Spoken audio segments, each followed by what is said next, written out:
எதிர்க்கவே பழைய எதிரிகள் என் ரசிகர் படையிலே. இது தளபதி பேரு கேட்ட விசிலடி, இது தளபதி உங்க நெஞ்சின் அதிபதி.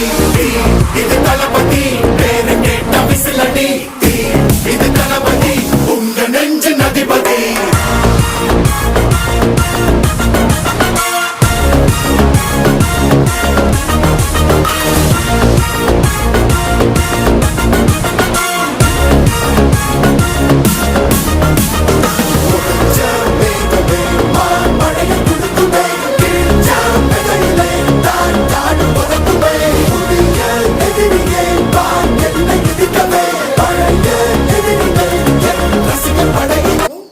என்ன சைஸ்னாலும் பிரச்சனை இல்லை, நாங்கள் கண்டிப்பாக பண்ணி தரோம். உங்களுக்கு எதுனாலும் எங்களுக்கு டிஎம் பண்ணுங்கள். தேங்க்யூ.